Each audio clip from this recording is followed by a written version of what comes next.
Hey everybody, I just did a makeup video and I'm pretty sure by the time you see this video that should already be up on this here.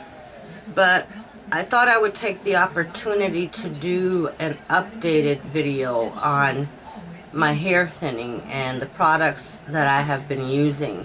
One of the big stars of that is VIVISCAL.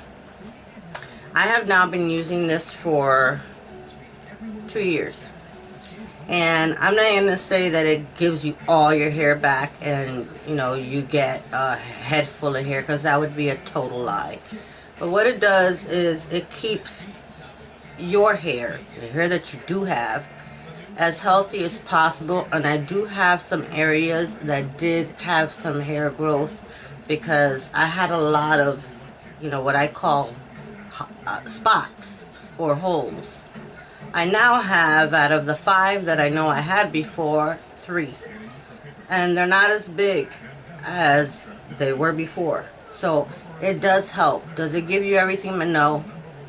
No, it does not. But this is not all. This is not all you should be doing. If you are experiencing any type of hair loss or hair thinning, you should be using oils. And you should be, I find that women from India have this down packed. They have gorgeous, gorgeous hair, and they have really, really good products. This here, I'm going to try to pronounce this, Brinjaj powder. BHRINGRAJ powder. And what you do is you just put this inside of your coconut oil, which is something you should be using. Make sure it's virgin. Something I use every night that I wash my hair. I only wash my hair twice a week. If you have dry, brittle hair, you should not be washing your hair every day. I do use Pantene, but that's only because I only wash my hair twice a week. And I'm washing out a heck of a lot of oil. It's a pretty decent product. Pantene, for me, as far as shampoos go, is probably one of the best shampoos there is to use. Tresemme, on the other hand, is the opposite. I found that stuff really dried out my hair, made it so dry and brittle that it fell out more. So, and then I researched it and found that it really was not. It's got too much of that sulfate in it. So along with this, and I put this inside of coconut oil, and I put it in my microwave and I heat it up. Only like 2 teaspoons. And then I keep this big jar around, and you can use that jar of mixture that you make probably for a couple of weeks before you have to redo the whole concoction again. So along with taking this twice a day, and I've gotten to where I'm paying like $20, $25 with tax on Amazon for VIVISCAL. You'll want to make sure you have castor oil, and I like the peppermint one because peppermint is, I think it's called black cocosh, or forgive me for what I'm not pronouncing right. But this here is a Jamaican formula, and you can get it at Walmart for like $5. You put this inside the coconut oil with the Indian powder, because I can't pronounce that. And then another, by the same people, mango and lime, Jamaican black castor oil. And this one has vitamins A, D, and E. So it's different from this one that just has the peppermint as a main ingredient, aside from the castor oil. And then I also use this, and that's to keep my scalp, free and clear of anything that's not supposed to be there, dandruff, anything like that. And it's just really good for your scalp. This here, and I don't have to use this inside the oil treatment. I use this also by itself on days that I'm not shampooing my hair, especially on the scalp and at the ends of my hair. I do cut the ends of my hair a lot I don't let it get past. I just cut it 3 inches. It was already getting towards my bra. So your hair grows fast. But what happens is it doesn't grow in volume. It grows in length. So I have a spot here, and I have one in the back, and I have one right here. And I know you can't see them right now, but trust me, they are there. I have one here. When I was younger, I had a surgery, and they gave me a pain medication, Demerol, or I don't remember. But I went to light a cigarette, and I was so stoned on this medication that I burnt, you know, this section of my hair. And I have found that since I did that, the hair has really never grown back the way that it was. So when my hair started to experience the thinning, this really became a hot spot. So there's really nothing I can do, because look, I've got this stuff, and after like a week of using this crap, don't buy it. It filled my scalp with this residue, and it was itchy, and it's just miserable. And I've done a lot of you know, research on it, and I've never read anybody claim that they, you know, that they achieved a full head of hair on using this stuff. This was a waste of money and time. Actually, I used it for more than a week, and I noticed that it really has this bad buildup. It's bad for your hair. This stuff is really bad for your hair. If it came down to it, I would go to a dermatologist if you have hair balding. If it gets to the point where you are really balding, I would go to a dermatologist, because there's got to be something better than minoxidil. Don't use that stuff.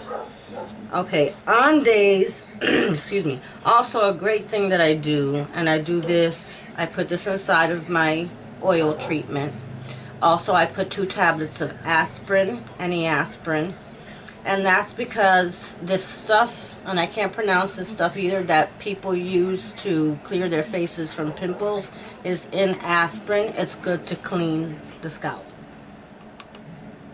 Apple cider vinegar is good to condition your hair. Now, it stinks, it's true, but it's very good to condition your hair, so I put it in the oil treatment. Also, when I'm conditioning my hair with the Pantene, I use a conditioner, I add this with it.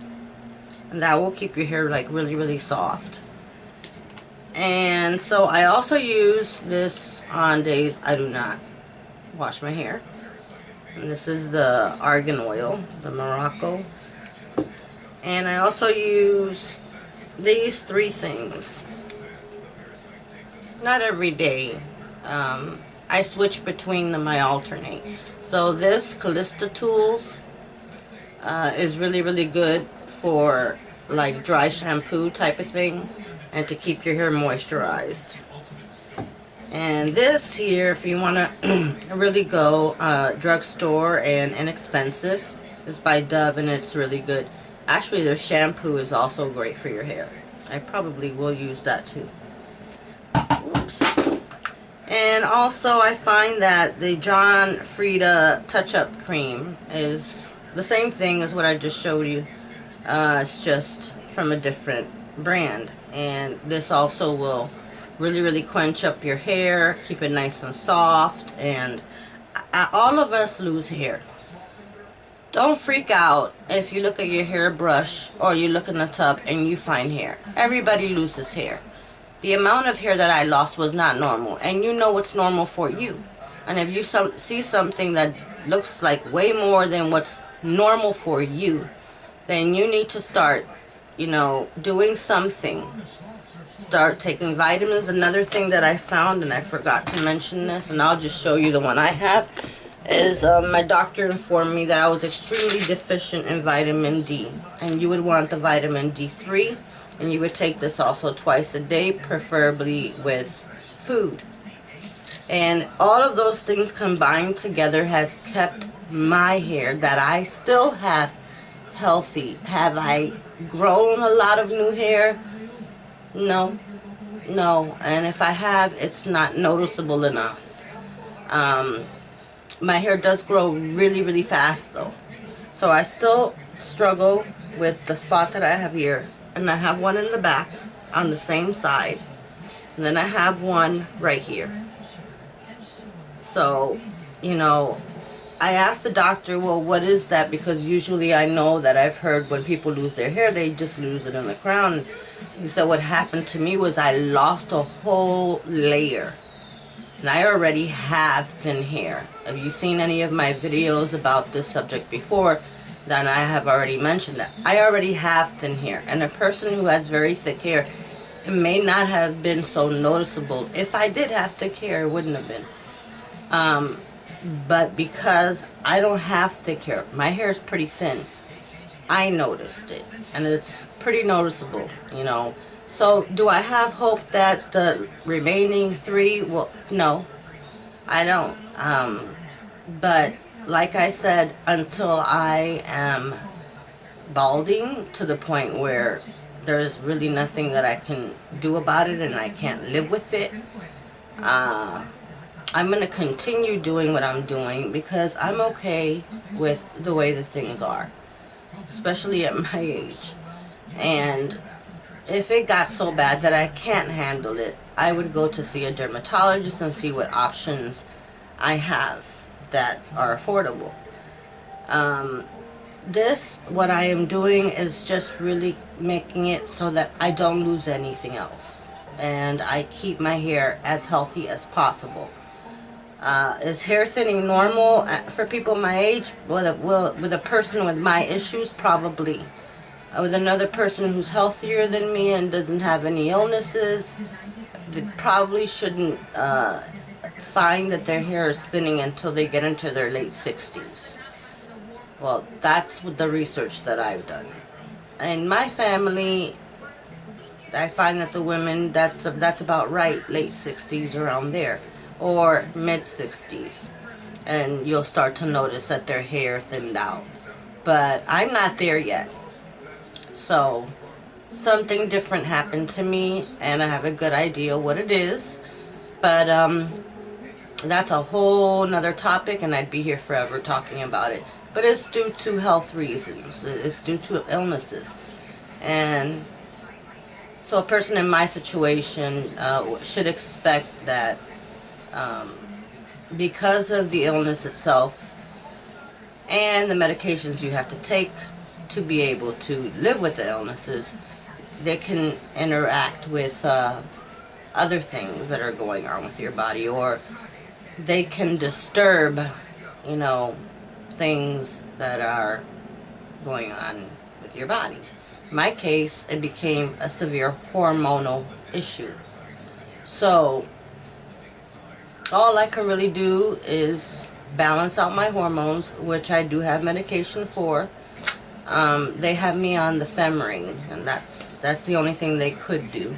And does it help? Yes. But I do not have all of my hair back.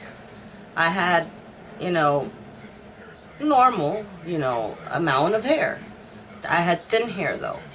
So when I started noticing that there were just globs of hair in the bathtub,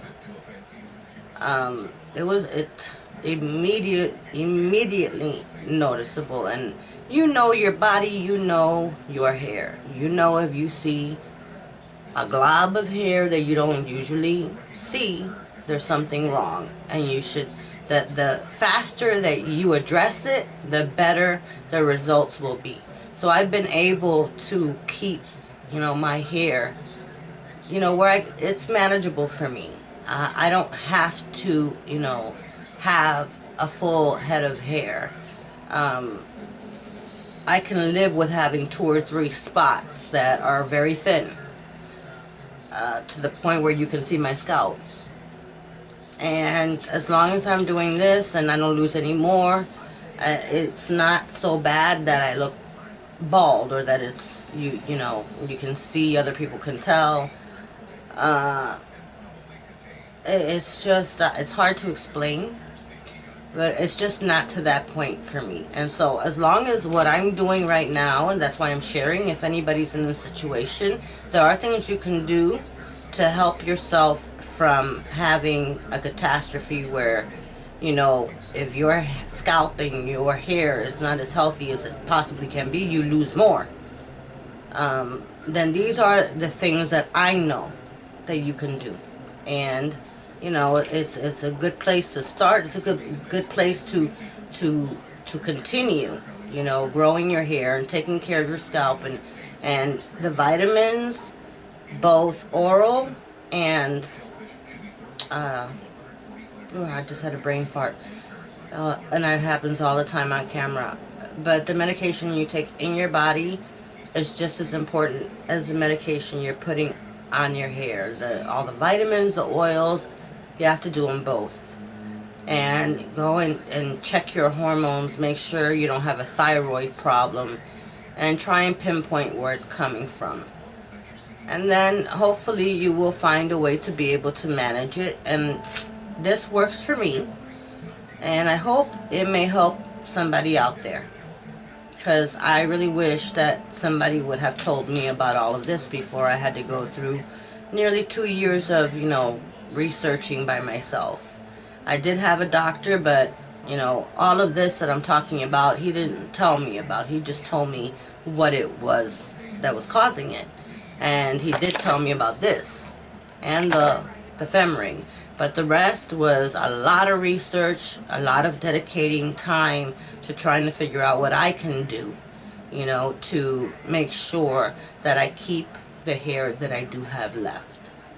So, I don't think I forgot anything, but if I do, I will include it in my next video.